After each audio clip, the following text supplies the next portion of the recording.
अच्छा ई जब जितना सारा लीला भइल बा भगिना के साथे सुतल बैठल लोग देखले। हाँ देखले बा। कहीं ना कहीं विदेश में जौन राउर भाई बाड़े तो ई पता लगल बा। हाँ पता मैंने एजे से कहले बा छोटको बहनी तो मैंने कहले बा कि हमरा के देखा ई देखौले बा वीडियो कॉल पर इनको के मार ले बोला उस पर सुतल। हाँ सुतल बाड़ी। हाँ तो कोई जे एगो जगलाल विदेश में बाड़े एगो जगलाल एजा बाड़े।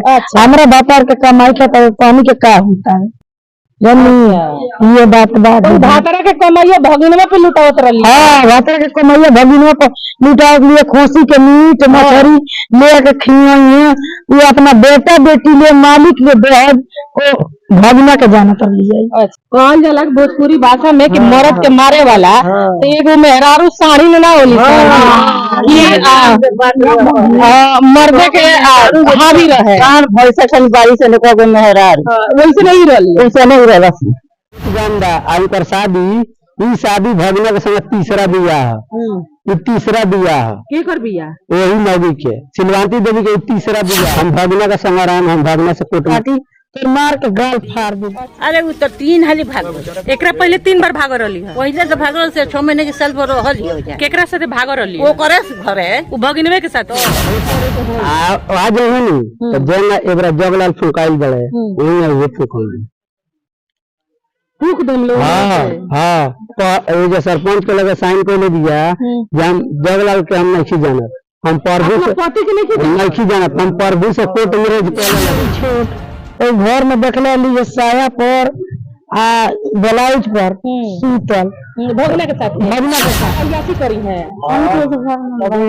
तो ये मारिया शांत भैया भाई पकड़े थे घर में कितना बार हम लोग पकड़े बारी से निकल गए मेहरार वैसे नहीं रही वैसे नहीं रहा मैंने भाई से कहली तो भाई कहले जे ठीक बात तो वीडियो को फोन कर तो देखा उनका मारपीट कर विदेश में कमाया रुपया कमा कर भेजते गया ये सारा रुपया उठा कर लड़का जो भगिना था उसको ले जाकर। अच्छा ये बताइए क्योंकि दर्शक है जानना चाहेंगे कि आपका अपना भगिना है अपना बहन है आपकी अपनी सगी बहन है सगी बहन है बड़ी बहन है और अपना भगिना है और भगिनी के साथ में मामी भाग गई है मामी भी अपना भाभी भी अपनी है अब भगिना भी अपना है अब बहन भी अपनी है। शर्म नहीं आया शर्म में उनका ये लोग का कोई चीज नहीं शर्म नहीं आया नहीं अगर शर्म रहता तो इतना बड़ा घटना ये लोग करता अगर शर्म रहता तो ऐसा काम ये लोग करता। अच्छा ये कितना दिन से चल रहा था ये लोग मामी और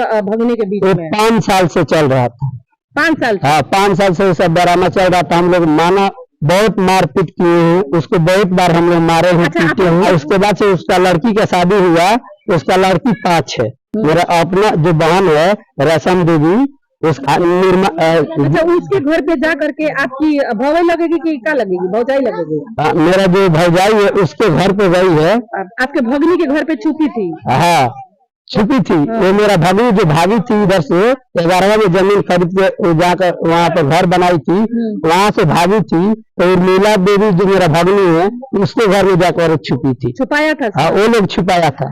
तो कहीं ना कहीं कहा जाए कि साजिश है और बहन है तरह और बड़ है कि छोट है बड़ है तरह इतना देखनी कि उन लोग ना बहन के समझौनी कि भगिना के साथे अपने मामी के रखा था तो हम समझौले मन लेकिन हमारा बात को ध्यान नहीं चले ना मान ले कह तरीकी जो तू अपन देखो ना हमरा पेड़ में कहा गली भाई के कमाई तू खा गली तू बहन नहीं तू दुश्मन बाड़ी मेरा 6 साल से संग में दिया। अच्छा आज कहती है कि हम आज पति के नहीं जाना जगह हम जानते नहीं लागत उ खबर में चला था पति के साथ रहबू कि देवर के साथ रहबू तो उ काम उ को देले बड़ी कि ना पति के छोड़ के भगिना के साथ हाँ ये बात बा। अच्छा ये बात बा एक शादी भर एक बारा वही जल ना रही। अच्छा वही जो एगो लड़की भई रहे वही जगह छोड़ के फिर हमरा घर शादी भई एजा 3 गो लड़का भइले से 2 गो बेटी एगो बेटा तो एगो लड़की मर गई तो मर्द बदलत रहली है।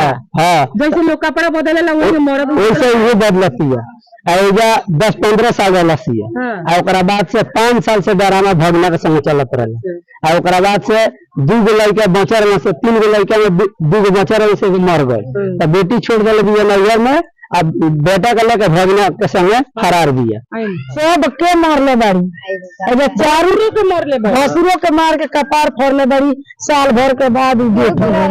अच्छा ऐसे मार मारले बड़ी कि 1 साल के बाद उनको डेथ हो गई बड़े, वो डेथ हो गई बड़े, माने केहू के जमाई छोड़ल है।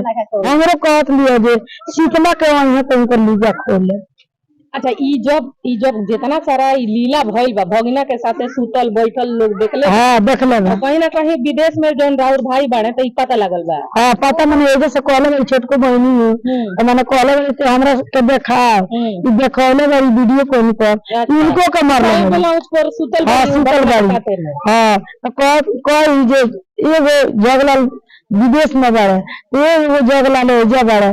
हमरा बापार के कमाई खाता पानी के का होता है ये बात भातरा के कमाइया भगिनवा पे लुटावत रही। हाँ भातरा के कमाइया भगिनवा पे लुटावत लिए, खोसी के मीट मछली ले के खियाइए, ये अपना बेटा बेटी ले मालिक ले बेहद भगिना के जाना कर लिया। अच्छा हाँ जाने के बाद वो खत्म हो गई बड़े। हाँ मरद मार रही है का। हाँ कहल जाला भोजपुरी भाषा में कि मरद के मारे वाला तो एगो मेहरारू साड़ी में ना होली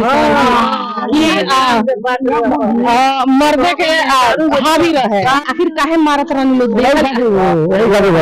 पकड़ाई रहे। हाँ चाचा बाबू बना में प्रभु राम, हम तारी के नाम है रेशम देवी। इनकर पति के का नाम रहला? जगलाल राम।